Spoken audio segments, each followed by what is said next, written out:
સર્વે વૈષ્ણવોને જય શ્રી ગોપાલ. પુષ્ટિ સંહિતા ગ્રંથ ભાગ 1 પાના નંબર 312 પરનો પ્રસંગ છે. પ્રભુ શ્રી ગોપાલલાલની 7 વર્ષ સુધીની બાલલીલા. બોલ શ્રી ગોપાલ લાલ કી છે. એક માસ પ્રસંગ જબ કીનો, શોભાજી કુ પરમ સુખ દીનો. રઘુપતિ સુત કો રૂપ વિચાર્યો, હસી બાલક કો ચરિત્ર નિહાર્યો. લેહે આપે પ્રગટે વપુધારી, ઇનકી લીલા રસિક વિહારી. પ્રભુ શ્રી ગોપાલલાલજી 1 માસના થયા ત્યારે શું પ્રસંગ કર્યો તે પ્રસંગ કહે છે. શ્રી રઘુનાથજી ગોકુલચંદ્રમાજીને રાજભોગ ધરવાનો સમય થતાં રાજભોગ ધરીને પાછા પધારતા હતા. તે સમયે આપ શ્રી સુંદર કનકના હીરા જડિત પલનામાં પોઢ્યા હતા અને પોતાના વામચરણનો અંગુષ્ઠ શ્રીમુખમાં લઈને પુષ્ટિ ભક્તોને લીલા રસના અધરામૃતનું દાન તે દ્વારા આપી રહ્યા છે. રઘુનાથજી શ્રી ગોપાલજીને પલનામાં પોઢેલા જોતા આપ શ્રીના મુખારવિંદની અલૌકિક આભાનું દર્શન થતાં રઘુનાથજી જરા થંભી રહ્યા. શ્રીમુખમાંથી અંગુષ્ઠ લઈ લેતા આપ શ્રીના મુખારવિંદમાં શ્રી રઘુનાથજીને 14 ભુવનનું અલૌકિક અદ્ભુત દર્શન થયું અને આપ શ્રીના સ્વરૂપનું અલૌકિક દર્શન થયું. કોટન કોટી મન્મથ લાવણ્ય રૂપ યુક્ત સ્વરૂપે દર્શન થયું. આમ જોતા શ્રી રઘુનાથજી આશ્ચર્યચકિત થતા વિચાર કરવા લાગ્યા કે આ લીલાની વાત કોની આગળ કરવી. તે દશામાં રસમગ્ન રહ્યા. તે સમયે લાલજી જ્યાં પોઢ્યા છે ત્યાં શોભા બેટીજી પધાર્યા અને હસતા હસતા બાલકના ચરિત્રને જોવા લાગ્યા. તેના સ્વરૂપને વિચારવા લાગ્યા. ત્યારે રઘુનાથજીએ પૂછ્યું કે તમે શું વિચારો છો? આમ વાત પ્રસંગ થતાં શ્રી ગોપાલજી હસ્યા અને પોતાનું મુખારવિંદ હસતાની સાથે જ ખુલી ગયું અને મુખ ખોલતાની સાથે જ શ્રીમુખમાં 3 ભુવનના અલૌકિક દર્શન શોભાજીને થયા. દર્શન થતાં તુરત જ તે લીલામાં રસમગ્ન બની જતા મૂર્છાગત થઈને ઢળી પડ્યા અને 3 ઘટિકા સુધી તે લીલાના ધ્યાનમાં મૂર્છાગત અવસ્થામાં રહ્યા. ફરીને સાવધાન થતાં બાલકના ઓવાણા લેતા બોલ્યા કે જે એ મુખથી ઉચ્ચારતા કહ્યું કે આપનું સ્વરૂપ તો રસિકજનને સુખ આપવાવાળું છે. આપની રસિક લીલાનું દર્શન તો જેનું ભાગ્ય હોય તેને થાય. ત્યારે રઘુનાથજી શોભા બેટીજીને પૂછે છે કે તમે શું જોયું? ત્યારે શોભા બેટીજી બોલ્યા કે રાજ, મેં શ્રી ગોપાલલાલજીના શ્રીમુખમાં 3 ભુવનના અલૌકિક લીલાના દર્શન કર્યા. ત્યારે રઘુનાથજીએ શોભાજીને વાર્તા કહ્યું કે આ અલૌકિક પ્રાગટ્યમાં કશું આશ્ચર્ય પામવા જેવું નથી. ભૂતળના દેવી જીવોનું હિત કરવા માટે આ પૂર્ણ પુરુષોત્તમનું પ્રાગટ્ય થયું છે. તે પોતાના જનને પોતાના સ્વરૂપનો સંબંધ નામ નિવેદન કરાવી તેમને પ્રેમ લક્ષણા ભક્તિનું દાન કરવા માટે પ્રાગટ્ય થયું છે. તે વાત તમે ક્યાંય પ્રગટ કરશો નહીં, એમ કહી રઘુનાથજી શોભાજીને વારી રહ્યા છે. આમ રઘુનાથજી તથા શોભાજીને 1 માસની બાલવયમાં લીલા ચરિત્ર દેખાડ્યું છે તે કહ્યું છે. વૈષ્ણવ એક તિહા ગંગદાશા, તિનકુ અપુનો સ્વરૂપ પ્રકાશા. તીસરે માસ કી અદ્ભુત લીલા, ગાવ તગુન બ્રહ્માંડ યખીલા. આનંદ મગ્ન ભયો તેહી કાલા, વિસરી દેહ દશા સંભાળા. એ તો લીલા મર્મ છબેકી, વે જીવ કી સબ રસિક જનકી. હવે 3 માસના થાય છે પ્રભુ શ્રી ગોપાલલાલ ત્યારનો લીલા પ્રસંગનું આપણને વર્ણન કરેલું છે કે 3 માસની લીલાનું વર્ણન કરતા કહે છે કે શ્રી ગોપાલજી 3 માસના થયા છે. તેમની લીલા ચરિત્રોના ગુણગાન અખિલ બ્રહ્માંડમાં થતા સાંભળી તે રસિક વિહારીની અદ્ભુત લીલાનું દર્શન કરવાની ઈચ્છા ગંગદાસને થઈ.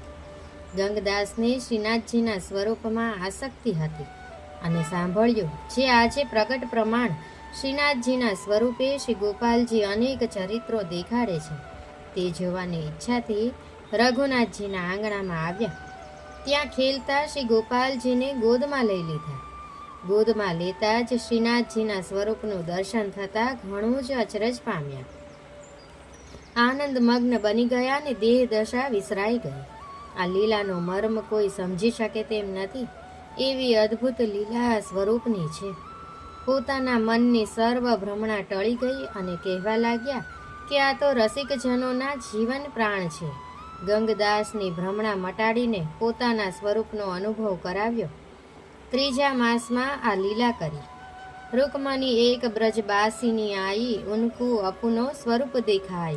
निरखी छवि भ्रमता भई भारी, तिनकी शुद्ध बुद्ध तकित विसारी. वे मूर्छा भई घटिका चार, तिनको न रही देह संभाળ. जय जय जय जय जय जय बोले, उठ आतुरगत नैन निखोले. तब कमलाजी अचरज पाई, ए तो बरनी किन्हु न जाई. પ્રભુ શ્રી ગોપાલલાલજી પોતાની અલૌકિક દિવ્ય લીલા રસનું દાન અખિલ ગોકુલ વ્રજમાં સર્વને પોતાની બાલવયમાં આપીને રસમગ્ન કરી દેતા. તે વાતની સર્વત્ર ચર્ચા થતી.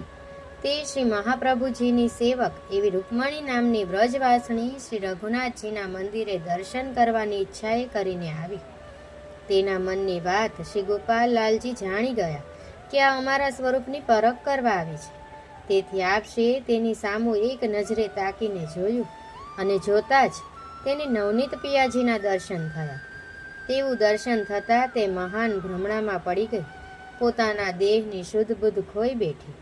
લાલના ચરિત્ર જોતા જ કશળદાસ સર્વની ચતુરાઈ ચૂથાઈ જાય.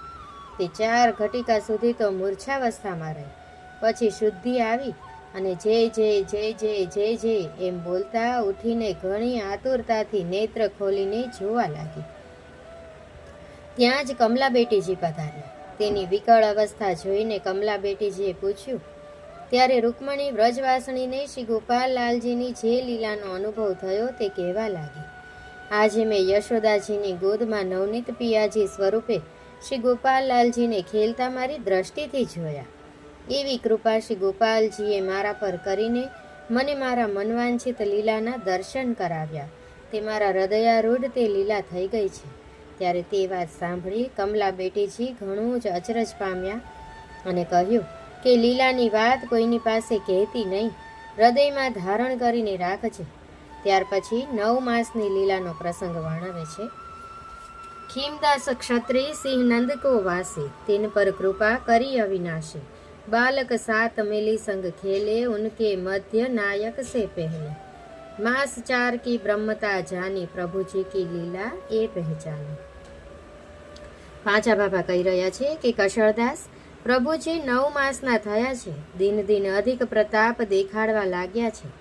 કોઈના મનમાં કંઈક ઉપજાવે તો કોઈના મનમાં કંઈક બીજું હોય.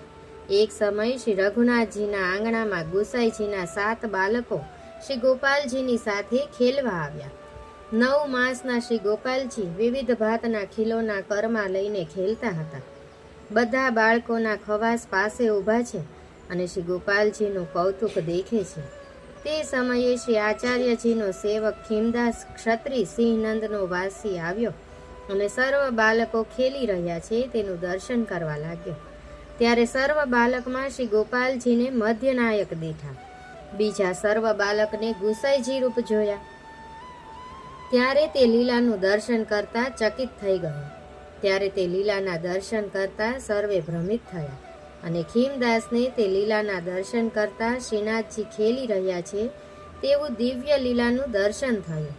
તે દર્શન થતાં જ ખીમદાસ 4 માસ સુધી તે લીલામાં રસમગ્ન રહ્યા. એવી લીલા પ્રભુજીની પરમ સુખદાયી તે વાત સર્વત્ર ફેલાઈ અને ખીમદાસની સ્થિતિ તો 4 માસ સુધી વિકળ રહી તેવું દર્શન દાન આપ્યું. વાર્તા પ્રસંગને અહીંયા વિરામ આપીશું. આગળનો પ્રસંગ આપણે બીજા વિભાગમાં લેશું.